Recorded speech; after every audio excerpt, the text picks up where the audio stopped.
ભૂતિયા hospital. મારી channel માંગ નવા છો તો મારી ચેનલને લાઇક કરો, શેર કરો, સબસ્ક્રાઇબ કરો. ધન્યવાદ. વિરનનગરની મેન્ટલ હોસ્પિટલ સામે સવારે એક ઓટો ઊભી રહી. રવિ નામનો છોકરો તેમાંથી નીચે ઉતર્યો અને હોસ્પિટલના ગાર્ડને બોલાવવા લાગ્યો. થોડી વાર સુધી કોઈ ન આવતાં રવિએ જાતે જ ગેટ ખોલી અંદર જવા લાગ્યો. રવિએ ગેટ ખોલતાં જ એક વ્યક્તિએ તેને પૂછ્યું, શું તમે ટીવી રિપેર કરો છો? રવિએ જવાબ આપ્યો, ના. આ સાંભળીને તે વ્યક્તિએ રવિને જોરથી થપ્પડ મારી અને કહ્યું કે અહીંથી માત્ર ટીવી રિપેરમેન આવવાનો હતો, તમે અહીં શું કરો છો? રવિ કશું સમજી શક્યો ન હતો. થપ્પડ માર્યા બાદ તેને ચક્કર પણ આવવા લાગ્યા હતા, પરંતુ કોઈક રીતે પોતાના પર કાબૂ રાખતા રવિએ કહ્યું કે હું અહીં નોકરી માટે આવ્યો છું. એટલામાં એક ડોક્ટર અને તેની સાથે 4 કમ્પાઉન્ડર પણ ગેટ પાસે પહોંચ્યા. તેણે તેને થપ્પડ મારનાર વ્યક્તિને પકડી લીધો. ડોક્ટરે કમ્પાઉન્ડરને કહ્યું કે તેને લઈ જાઓ અને સારવારની તૈયારી કરો, હું જલ્દી આવીશ. કમ્પાઉન્ડર જતાની સાથે જ નજીકમાં ઊભેલો રવિ ડોક્ટર પાસે ગયો અને કહ્યું કે આજે મારો આ હોસ્પિટલમાં પહેલો દિવસ છે. શું તમે મને કહી શકો કે ડો. પાટીલ ક્યાં મળશે? ડોક્ટરે જવાબ આપ્યો કે હું પાટીલ છું. તમે અહીંથી સીધા જાઓ અને ઓફિસમાં તમારો જોબ લેટર જમા કરાવો અને ત્યાંથી ડ્રેસ લઈને બાજુની કેબિનમાં આવો. થોડી જ વારમાં રવિ કમ્પાઉન્ડરનો યુનિફોર્મ પહેરીને ડોક્ટરની કેબિનમાં પહોંચી ગયો. ડોક્ટરે તેને કહ્યું કે તમે જે વ્યક્તિને હમણાં જ ગેટ પર મળ્યા હતા તે પાગલ હતો. છેલ્લા 8 દિવસથી તે બધાને ટીવી મેકર માને છે. પછી જ્યારે તેને ખબર પડી કે તેઓ ટીવી બનાવવાના નથી, ત્યારે તે ગુસ્સામાં તેને થપ્પડ મારી દે છે. ત્યારબાદ ડોક્ટરે તેમની હોસ્પિટલના રમાકાંત કમ્પાઉન્ડરને બોલાવીને રવિને બધા સાથે ઓળખાણ કરાવવા કહ્યું. રમાકાંતે થોડી વારમાં રવિ સાથે બધાનો પરિચય કરાવ્યો અને પછી તેને દર્દીઓના રૂમમાં લઈ ગયો. ત્યાં દરેક વ્યક્તિ કંઈક વિચિત્ર કરી રહી હતી. કોઈ હૃદયદ્રાવક કવિતા સંભળાવી રહ્યું હતું તો કોઈ ફિલ્મી સંગીત ગાતા સંવાદો આપી રહ્યું હતું. બધા દર્દીઓ બતાવીને રમાકાંતે રવિને કહ્યું કે આજથી તારે આ બધું સહન કરવું પડશે. એમ કહીને રમાકાંત ત્યાંથી ચાલ્યો ગયો. ત્યારે રવિને ખબર પડી કે તેની નાઇટ ડ્યુટી છે. દિવસ દરમિયાન આરામ કર્યા પછી, રવિએ રાત્રે દર્દીઓની સંભાળ લેવાનું શરૂ કર્યું. રાતના 12 વાગ્યા હતા કે તરત જ બધાના ચહેરા ડરથી નિસ્તેજ થવા લાગ્યા. ઘોંઘાટ કરતા દર્દીઓ પણ એક ખૂણામાં શાંતિથી બેસી રહ્યા. આ બધું જોઈને રવિને ખૂબ જ વિચિત્ર લાગ્યું.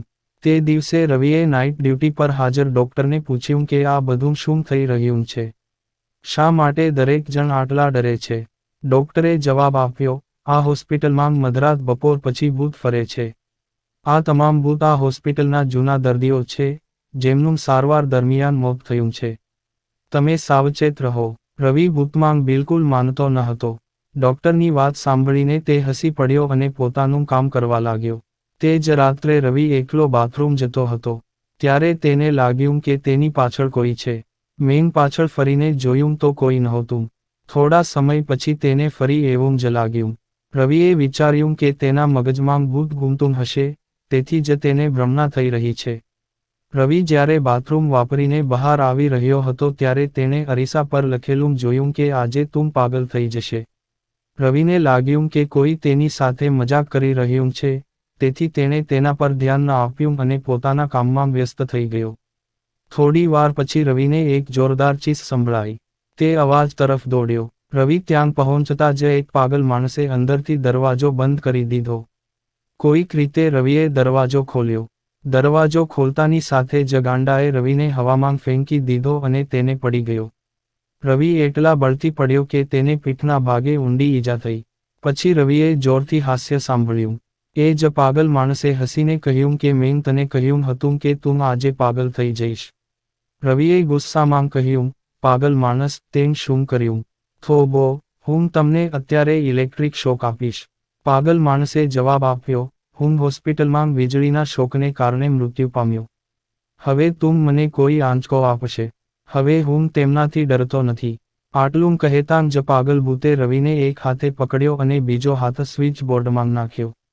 આ રીતે રવિને એવો જોરદાર ઇલેક્ટ્રિક શોક લાગ્યો કે આખી હોસ્પિટલ તેની ચીસોથી ગુંજી ઉઠી. રવિનો અવાજ સાંભળીને હોસ્પિટલમાં હાજર નાઇટ સ્ટાફ એ રૂમ તરફ દોડી આવ્યો. બધાએ ત્યાં રવિને બેભાન અવસ્થામાં જોયો. તરત જ રવિને દર્દીઓના પલંગ પર સુવડાવવામાં આવ્યો. તે દિવસથી રવિની માનસિક હાલત ખરાબ છે. હવે રવિ પોતાને એ હોસ્પિટલનો ડોક્ટર માને છે. પોતાની ગાંડપણ અને ડોક્ટર બનવાની માયાના કારણે રવિએ બ્લેડ વડે અનેક લોકોના પેટ કાપી નાખ્યા છે.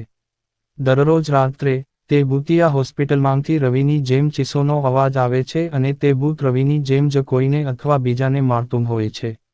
આ ચીસોનો અવાજ હંમેશા તે જ સમયે આવે છે જ્યારે રવિને ઇલેક્ટ્રિક શોક આપવામાં આવે છે. વાર્તામાંથી બોધ: અન્યની ચેતવણીઓને હળવાશથી લેવી જોખમી બની શકે છે. વ્યક્તિએ હંમેશા સજાગ રહેવું જોઈએ. જો થોડી પણ કાળજી લેવામાં આવે તો ભયંકર અકસ્માત સર્જાઈ શકે છે.